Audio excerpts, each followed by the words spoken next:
We're live? Awesome. Okay, good afternoon, everyone, and welcome to our Pirate Parents Live. We're talking about drop-off, we're talking about move-in, and then we're going to also talk about those fun COVID protocols surrounding those two processes. My name is Carter Fenwick. I'm the Associate Director of Parent Family Programs. I will be the moderator for this panel. With me, I have Dr. Lanika Wright, the Director of the Student Health Services, and then I also have Erin Lucier, who is the Associate Director of Housing Operations here at Campus Living. And so there's a huge wealth of knowledge here, and so we're going to cover everything and hopefully answer all of your questions that you have. If you do have any questions, you can pop them into the comments section. We have some colleagues who are monitoring that, and they will answer your question there. If you're watching the recorded version of this, you can also put your questions into the chat. My office gets that notification, so we will answer your question there. But we are all masked up right now. Lanika and Erin are 3 feet apart, so I'm going to step out of frame so we can all remove our masks. We're socially distanced, and then we will get started. Okie dokie. So my first question that I have, since we are talking about both drop-off and move-in, drop-off is next week. I can't believe August is here. Pretty much, it's literally a few days away. So drop-off is next week. It is August 4th through the 7th. So Erin, let's go ahead and talk about what drop-off is and why it's a good option for people to come during that time. Well, drop-off is just like it's described. It's an opportunity to drop off your items, get in your room for a little while, set it up, and then head back home. And know that your room is set up for you when you come back.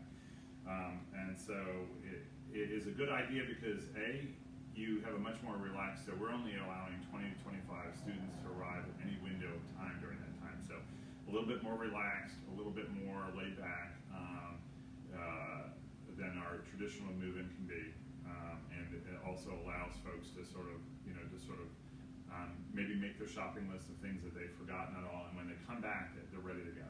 And so it's just a great opportunity. If you want to take advantage of it, you have an email with your assignment email to sign up. We're still taking signups on that online website for spots that are open. Not all of them are open anymore, but the ones that are open, you can still sign up and get on the drop-off list if you'd like. So drop-off is moving in, going home for about a week and a half, and then coming on back. Awesome. And then are all of the residence halls available during drop-off? Unfortunately, the Cotton, Fleming, and Jarvis, what we often refer to as the historic halls, were used for summer school this year, and therefore they are occupied until this Friday. So those will not be ready for drop-off, and so we couldn't allow those to be used for drop-off. So students on those buildings will have to use the traditional move-in schedule. But the rest of the system, and the good news is the students in Clement and White received a little bit of a warning that the elevators were being done this summer and may or may not be available for that, and that's kind of important in a 10-story residence hall. Go figure. But the good news is we've got the certificates for the elevator on Monday, and those elevators will be available for both drop-off, move-in, and the upcoming school year. So we're really excited to have 2 brand new elevators in each of those buildings. That is very exciting. So yes, drop-off is next week. If you plan on coming, let's talk about what that day will look like. How will it start? So where will they park? Where will they check in and get their keys? Let's go through that process. So they are going to, it's like I said, a little bit more casual. So basically they're going to receive a little bit more instruction later this week or early next week about the actual details of their arrival, but it's already worked out. They're going to arrive very close to their building. So they're going to arrive in their residential neighborhood. They're going to report to their neighborhood service office.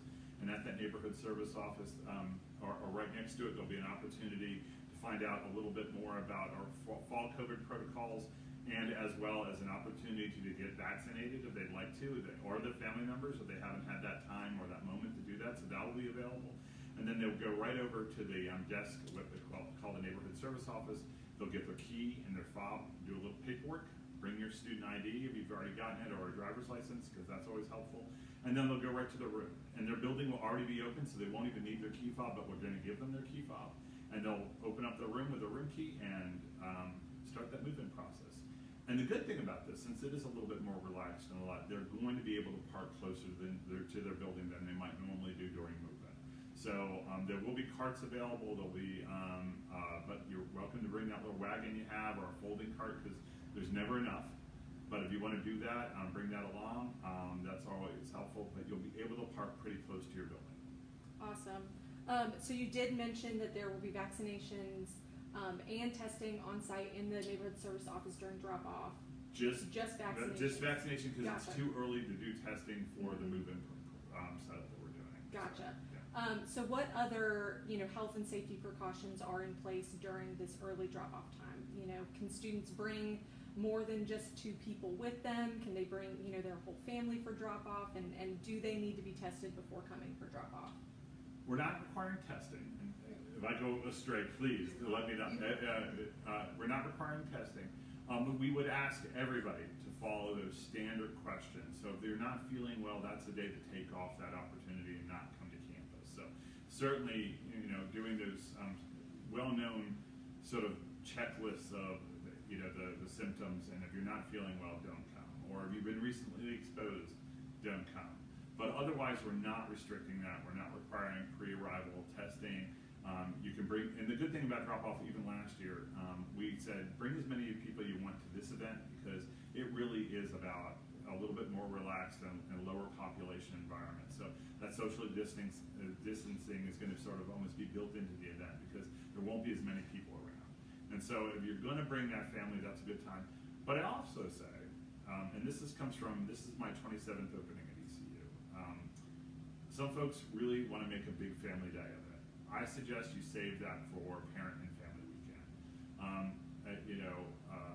Grandma wants to see the campus, or your 5-year-old sibling, or your cousin or niece or nephew wants to see the campus. Move-in is not the best day for that. Drop-off isn't the best day for that. Campus isn't fully in gear yet, so they're not seeing the full vibrant campus that East Carolina can be. So I suggest that might be the day that person might say, you know what, I'm going to come back some other weekend. I'm going to come back for a football game. I'm going to come back for some other experience. Sometimes people bring the whole family on drop-off on a move-in, and that really sometimes can distract you from what the job is, and that's moving in. You want to add anything to the protocols? Yes, so just to echo what Aaron has said, we definitely want, if you're not feeling well, don't come to campus. If you are supposed to be in quarantine, we would like for you to remain in quarantine. And if you've recently been tested, and don't have your results back, please do not come to campus. While you're on campus, we do require that you have on a mask while you're indoors, unless you're actually in your room. We are requiring, at this point, just to make sure that we ensure the health and safety of everyone. Again, especially if you can't social distance of at least 3 feet. At that time, again, testing is not required, but we will be available to give vaccinations to students who haven't been vaccinated, to their family who haven't been vaccinated, but also if you've been fully vaccinated and haven't uploaded your card to My Pirate Chart, we will be available to take those cards and get those uploaded for you so that we can make sure we have that information. Awesome, thank you guys. Yeah, drop-off was something that was implemented last year, and it went so well. We're doing it again this year, so definitely consider it. But my last question, since we're talking about drop-off, is there a checkout process for students, once they're done dropping their things off in their hall, in their room? Is there a checkout process? And then if someone cannot make it, if there's an emergency that happens, or they just can't make it to campus for drop-off, what should they do at that point too? Well, there's no checkout process. You're taking your keys and your fob. The main thing, though, is do not lose your key and fob. It's a very expensive proposition. You don't want to do that. So make sure that you secure your key and fob, and you the bookstore will be open many of those hours, so it might be an opportunity to slip by the bookstore. Our Starbucks will be available right next to the bookstore. So a lot of the food service on campus won't be open, so you can take advantage of the local Greenville market. There's lots of great local restaurants in our uptown area and around Greenville. So it will give an opportunity to maybe explore a little Greenville if you want to get something to eat. But our Starbucks will be open, and our bookstore will be open most of the hours during that time. So that can be an opportunity. You'll receive an email. Our orientation team's doing a little event those days as well. So you'll receive those paid people, and being involved in drop-off will have an opportunity to stop by and visit with them as well. Other parts about that, you were saying in terms of a process for that, is, like I said, bring your key and fob back, and then you'll see an email about the windows that you're allowed to come back. Part of this is we're hoping that drop-off will take pressure off of move-in. So we're asking you not to return during the primary move-in days because they're going to be real busy. And so that's the advantage of drop-off. It's COVID didn't bring us a lot of great lessons, but learning about drop-off and how drop-off can help families bring the stress down, but also be more relaxed, really was a great lesson for us, and we've taken it and run with it. Awesome. So yes, return to campus. What are those dates again that students can, once they've completed drop-off, when they come back with their overnight bag packed, their toothbrush, toothpaste, to come back to campus and stay? What are those dates again? That's Friday evening, Saturday, and Sunday. And really, we're thinking most of the first-year students who are coming in would really come back that Friday evening, or particularly on Saturday. Mm-hmm. Especially because we have a large list of some big major fun events on campus over the weekend called the Pirate Experience, which we will talk about on another Pirate Parents Live in a couple of weeks. But we'll get to that then. So that is everything for drop-off. And so now let's talk about move-in. Move-in, the primary days is August 18th through the 20th, correct? Yes. Awesome. So let's talk about the difference and then, parking and check-in for that process. Well, let's talk first about the optional or early move-in on the 17th. That's the afternoon of the 17th, some LLC students. And let's just do this caveat out there. If you are in a living learning program, what we call an LLC, and you receive different move-in instructions from your LLC than you did from the main housing, follow those additional instructions because they sometimes have very specific things that they're doing as part of their LLC move-in. So just note, don't feel that they're in conflict. We're sending you the general instructions, and if you receive specific instructions, if you're in, let's say, you're in our band program for Marching Pirates and you receive slightly different instructions, go with those slightly different instructions. They know why they're sending them to you, just FYI. But that early drop-off, that early move-in option on the 17th in the afternoon is open to anybody. You don't need to, unlike drop-off, there's no pre-registration required for that. You just arrive at your neighborhood service office. They'll have you fill out a form. There is a fee for that, and all that information is on the website. And basically, that will allow you to move in that. So if you have some conflict, or you have your parents are moving in a sibling at another institution, that's that day is available for you. That fee is to pay for all that extra crew out there that day to help you move in, the parking folks, the directional folks. So that's why there is a fee for it. If you can't move in on that and you really don't want to pay a fee, the Friday night, again, the Saturday and Sunday is basically our late drop-off, and that is no fee requirement because we're already set up because we have people coming back from drop-off. So there is no fee required for that. Then you have the primary move-in days, which is Wednesday, Thursday, and Friday. That is going to be a little bit different. Almost every other time you're checking in at the neighborhood service office, those big primary move-in days, you're going to be checking in what we call the Hall of Fame at Minges Coliseum.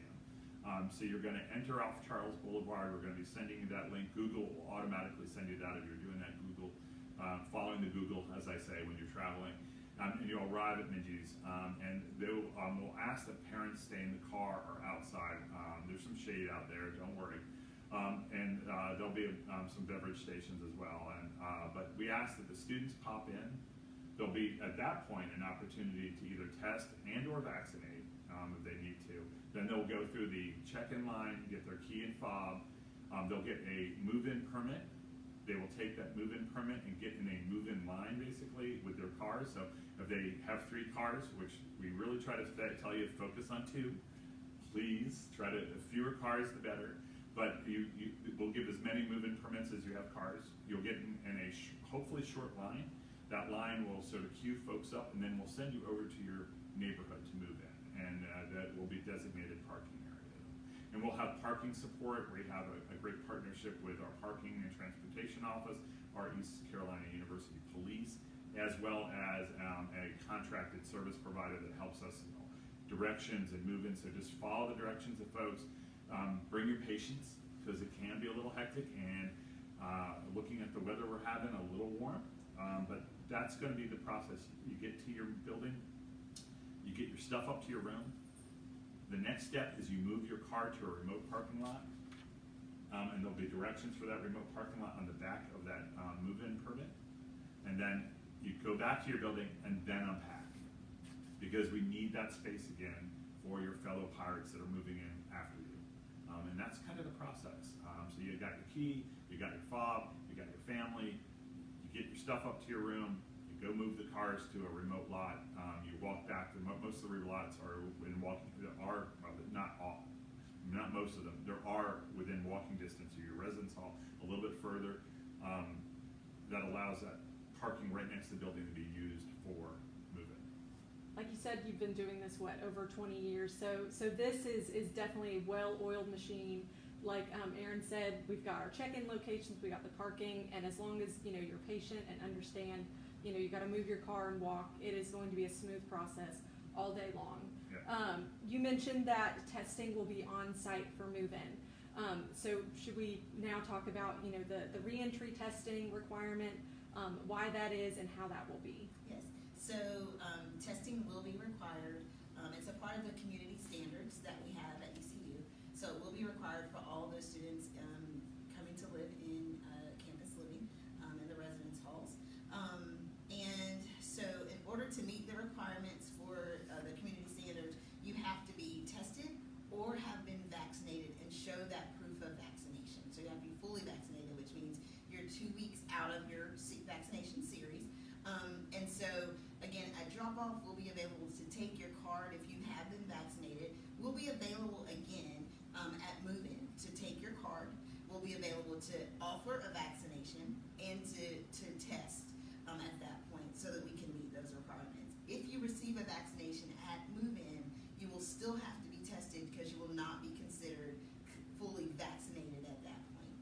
So we will test you on that day and then be able to allow you to go and pick up your keys or your fob. So we will be available for those things, to take your vaccination card so that you have clearance to get your keys and your fob, to offer a vaccination and to do testing at that point. Awesome. Again, so much planning has gone into it, so hopefully it will be a well-oiled machine up at Minges Coliseum to pick up keys. So during move-in, you can bring as many family members and friends as possible. Is there a limit to the number of, helping hands that students can bring with them during the main move-in? We're not putting any limits on this year, but we are just saying, just think about it. Bring the folks that can really help you and have the family members who maybe just want to see campus come at a later time. Because it really is a lot of people, and I make that suggestion any year. And the other part about that too is just do those, sort of self-checks. Make sure you're feeling good. The same kind of advice that we gave for drop-off, just do that during move-in as well. There will be some volunteers out there, never enough. So there will be some volunteers to help along the way, maybe here and there. They're going to be masked too. So our volunteers are going to be masked as well. And they're going to be community members as well as ECU community members, and they're going to be there to help you out during those main big move-in days.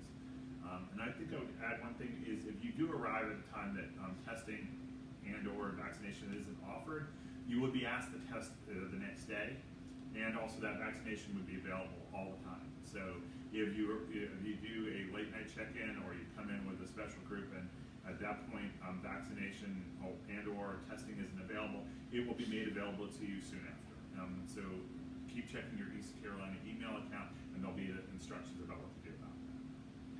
So we've talked about all the logistics of both drop-off and move-in. What are some general tips and advice for students coming to campus? You said pack your patience. I think that is probably the biggest piece of advice. But what else do you have for us? When in doubt, leave it home. It is definitely to communicate with the roommate. You don't need two of everything. We have local stores, and we appreciate the support of the local economy. So if you need that last bookshelf, or you're not sure if that container is needed, get to your room, figure it out, and then we have 20 Walmarts, maybe. I don't know, feels like that. But we have 2 large Walmarts. We've got a Target. We've got a Bed Bath & Beyond. We've got a Tuesday morning. We got all of that here in Greenville. So if you need that little accessory and you're not sure, just leave it at home. Also, it's really important for students to season what they're wearing. So you're going to go home again. We swear to God, your parents are going to let you go home. So basically, don't bring everything. it's not necessary. I saw a student a few years back moving in with a snow parka. You do not need a snow. But she was like, I'm leaving for a ski trip in November. I'm like, are you never going home again? So just bring what you need. Bring what you need. Think about it. Be thoughtful about that process. Label things. Nice, strong, sturdy boxes. Tubs are great. I see people bring a lot of tubs. They take those tubs home and they bring them back for move out. That's really an awesome idea. Put your banner ID on your boxes. Put your name on your boxes. Put where you're headed, your room number on your boxes. If you get separated from a box, we'll know exactly where it needs to go. If a volunteer's got your box, they know exactly where it needs to go. So that's going to be really helpful. The last part is if you're bringing a student vehicle and you want to go to your parking spot where your permit allows, if your permit's right next to the buildings, you're going to have to stay in that remote parking for a day or two while we finish the move-in process. But if you are one of those students that are going to get one of those permits that are in that remote parking lot, you can probably put your car in the lot as a student, which is going to be your permanent parking spot during that move-in process. So that's a great thing too as well. Awesome. So one thing that you mentioned during drop-off is some of the dining options will be limited on campus. Now during move-in, is that the same? We go full board during move-in. Basically, from that Tuesday on, we are open and ready. Our dining halls are there. Remember, students, with your Purple plan, you do have a few guest meals, so you can take your parents to lunch that day if you'd like, or you can experience dining hall. You can use your bucks at the retail locations.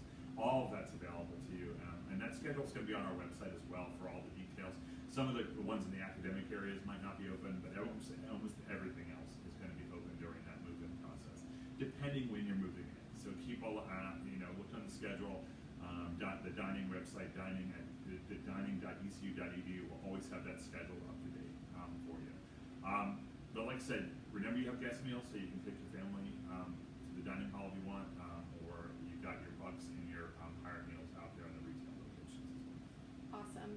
My last question is about lofts. It's very specific. It's a very specific. Not everyone gets a loft on campus, but I know we get a lot of questions about, will my loft be set up when I move in? Can you talk a little bit about that? It's going to be tight this year because drop-off has added a whole new factor. So if you're moving in during drop-off, your loft might be arriving that day because some of the lofts are being. We're moving. The deadline with our loft company is August 1st, and they're going to flip that around, and by August 3rd, be dropping into the rooms on the 3rd and 4th. And notice the 4th is a drop-off day. So if your loft isn't in your room, it might be appearing that day. I know that's really a tight window, but unfortunately, that was the schedule we were dealing with. But if you are arriving for move-in and you've done by August 1st, got your information and purchased your loft with the loft company, College Products, the information's on our website. That loft will be in place. If there's any problems, there'll be crews available. If you decide at the last minute, if you want a loft as available, because if they have it available, that loft, they'll be at they'll be at the neighborhood service offices during near the neighborhood service offices during move-in. So they won't be at Mindy's. They'll be down in your residential neighborhood or near your residential neighborhood, and they will be available to contract and get a loft delivered during that time. Or you can do a loft pickup and carry it yourself. The nice thing about the lofts is it's entirely hand screw, so you don't need any tools to do it. So if you do decide to do the loft yourself, it's pretty darn easy, and they got some videos on their website on how to do it. And it really is pretty easy. We picked a loft company that had an easy product to use. Awesome.